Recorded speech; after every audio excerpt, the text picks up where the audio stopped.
Bếp được ngon ngon.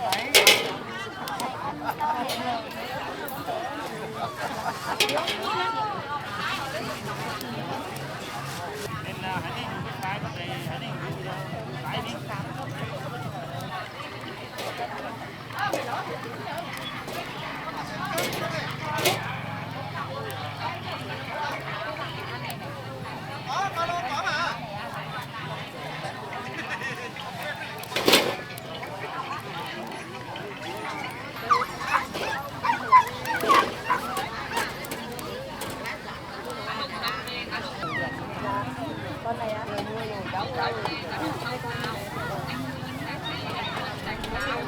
thế chị lấy luôn hả? Lấy thôi nhưng mà cho túi áo thôi nào. Cá đục sông đây, cá đục sông nào? Anh lươn chặt đây, anh lươn chặt nào? Cái thái dọc hàng đây, cái thái dọc hàng nào? Nói thấy chim này.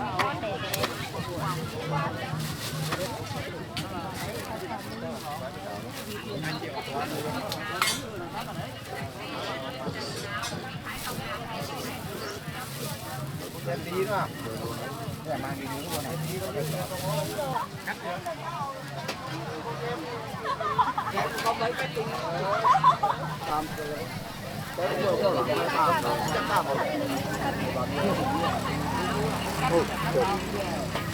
Rồi cô bên thả luôn đi con gì nữa. Bác ơi, ba tê.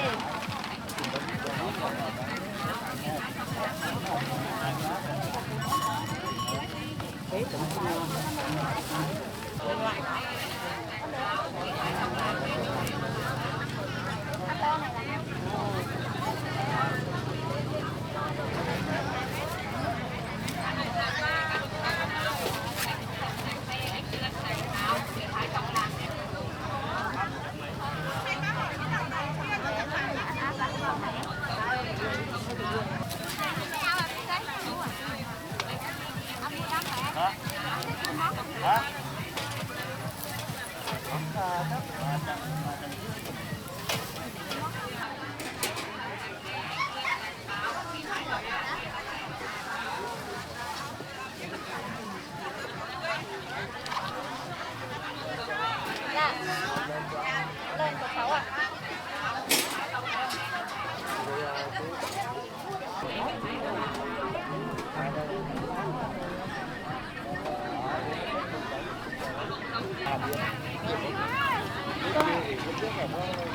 Mai á, hai cái trước là đúng một viên mẹ. Cái này nó còn cho một loại thuốc này. Tí nó cháy cả cái chậu này cho mày xem. Hả? Tao bảo đi gặp nó là mày có hồi là quảng thành chung à.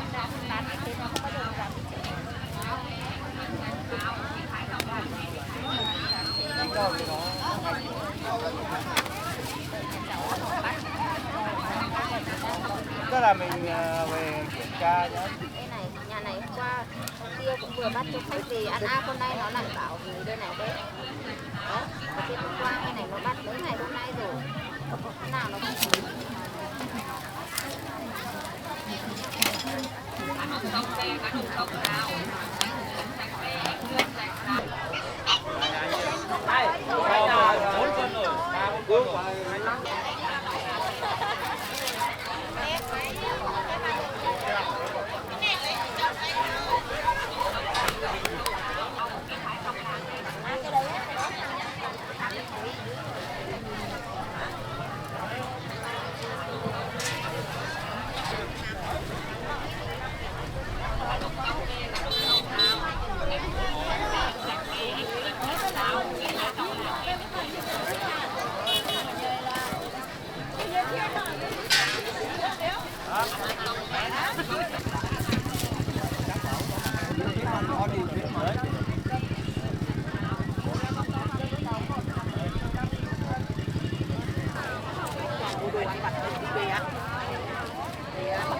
Mai em mang anh chị xem chỗ nào hàng xinh xinh ấy.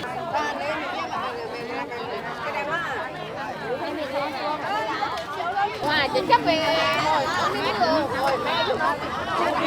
20.000 mà. cái 5.000 thì cái hảo bánh cái chứ thôi đấy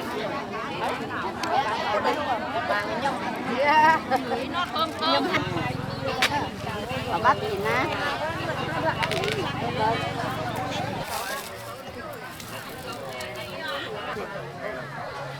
Chưa bay nhỉ.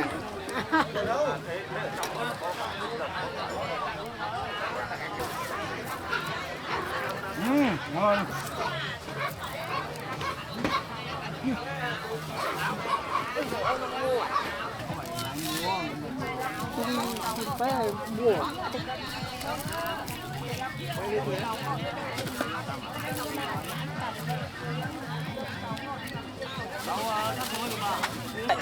Mình trả tiền. Đấy, mua hết. Con này doảng á. khói không thế nào đều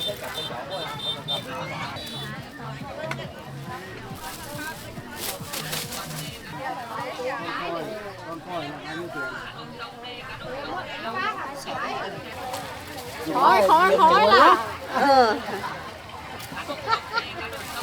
cái bọn bạn em chỉ còn đang kêu Mấy nghìn một củ. Hả? Đấy là 2 củ. Nhìn chưa? liền Nhìn chưa? Đây. Mấy nghìn một cái? Hả? 10.000 ba cái à? 10.000 ba cái. Lấy 10.000 nhá.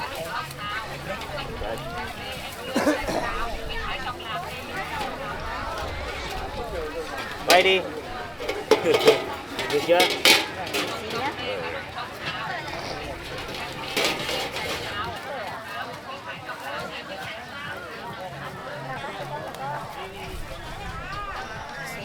Bao nhiêu?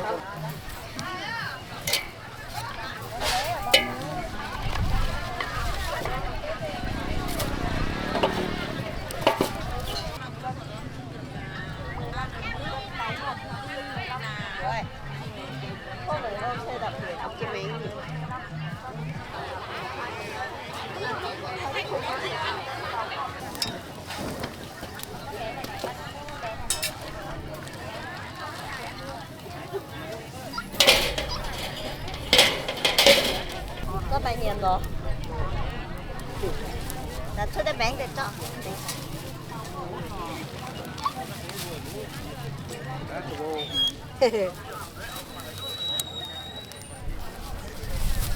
Nướng ăn luôn. Nướng hả?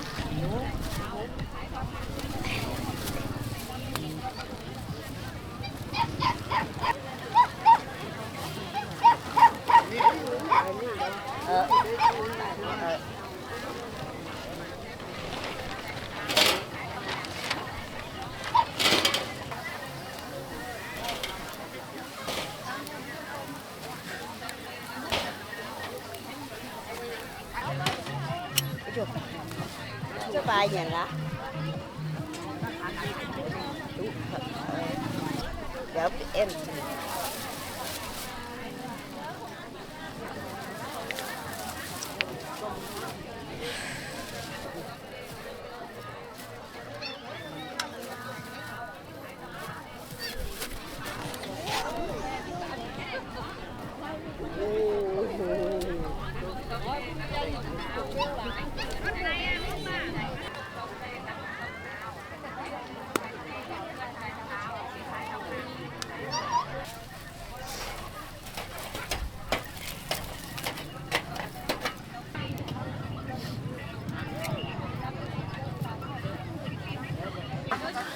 Mua này trồng được tốt lắm.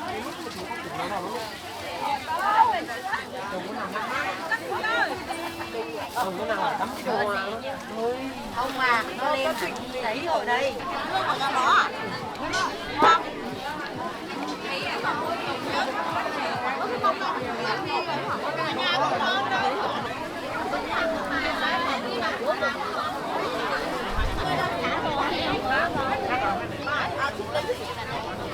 Đồ đấy. Sớm thế. Lấy mình còn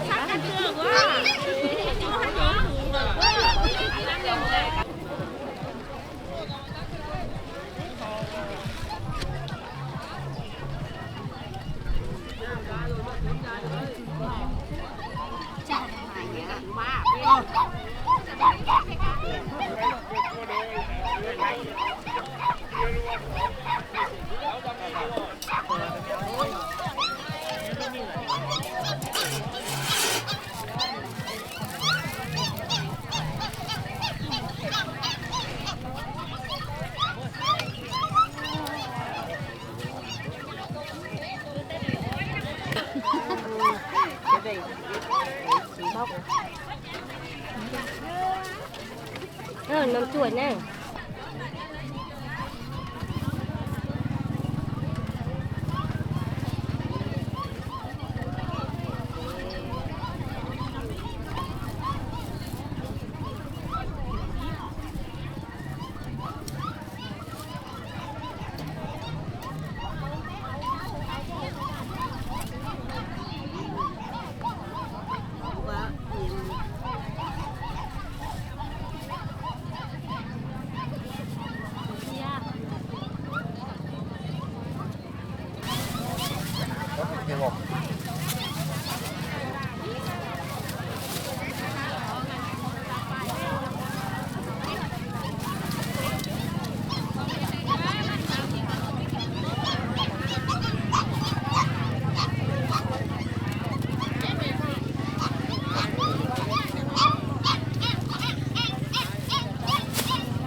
bao tiền đấy